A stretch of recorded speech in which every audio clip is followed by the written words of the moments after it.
Hey guys, it's PK here.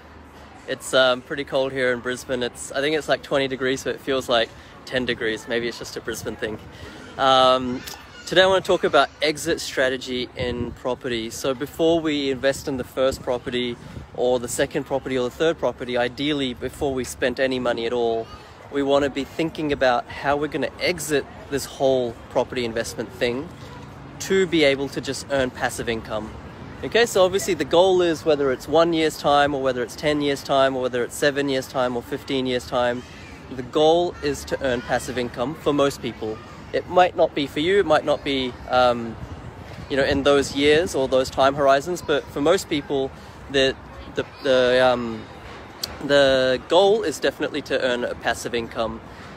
And that exit strategy is the most important thing, okay? So how are we going to exit our property investment so that we're left with passive income? There's various ways to go about it. There's various strategies that you can approach and go down so that you actually don't even need to exit.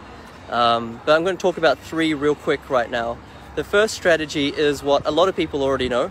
You might know this, you might not. It's where you build up a portfolio. Let's say it's a $3 million portfolio. You let it double over a set period of time, let's say 10 years or 15 years. Obviously not all property doubles in that time frame, but let's just go with that for now. And then what you do, you've got 6 properties worth $6 million in 15 years time or 10 years time. You've let them double. You just take 3 of them, you you sell those 3 and you use the cash to pay off the 3 you still have. And so therefore now you have 3 properties left with no debt on them. You've used the cash from the sales to pay down the debt of the 3 that you still have. So you've got 3 properties, probably worth around $1.5 million to $2 million, still increasing in value every year, now paying you a passive income of, let's call it $50,000 to $150,000. All these are generalizations, obviously specific numbers would vary. Another strategy that you can do is where, instead of paying off those properties, that portfolio, let's say it's a $3 million portfolio and it increases by $100,000 or $200,000 every year, very likely scenario. What some people do is, instead of selling the properties to pay off the debt, they just take equity every year. Every year the portfolio is increasing in value. They pull out equity, they extract that equity, that profit or quote unquote profit, and they just live off that. That becomes their income, okay? I'm not recommending that strategy, but it's a viable strategy for a lot of people that have that risk tolerance. So they never have to sell their properties, they never have to pay down the debt. Because the properties are always increasing in value, they're able to live off that. That's another exit strategy. Another exit strategy, one that I personally do and one that I personally help my clients achieve as well, is a little bit of a mixture. So buying very good properties in very good suburbs. Let's say you acquire 5 or 6 properties over 5 years. They may not have doubled, right, in 5 years, but let's say you have $500,000 to $800,000 of equity in that portfolio over 5 to 10 years or 5 to 8 years. Instead of selling it, you just extract that equity and you put it into development projects, right? So you're not the one having to do the development projects, but you take that equity and you put it into development projects that pay you 10 to 15%, right? This is the sort of projects that I do or that I am exposed to.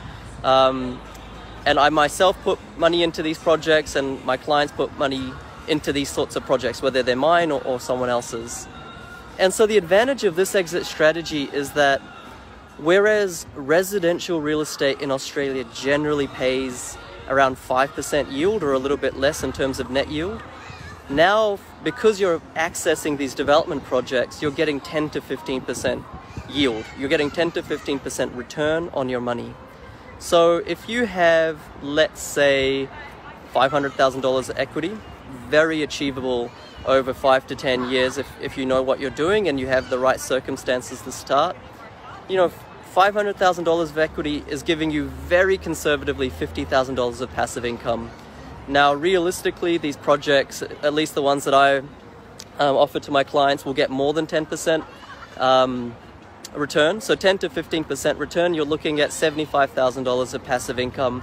That's only after 5 or 8 years. You know, fast forward 10 to 15 years, now you're on $1 million of equity or more. You know, you've bought really well, and now you're either extracting that equity or selling off a couple of assets, taking that $1 million, and whereas in normal residential real estate you'd achieve 3-4% net yield, you're getting 10 to 15%. So obviously 10 to 15% on $1 million of equity is $100,000 to $150,000. There's your 6-figure passive income.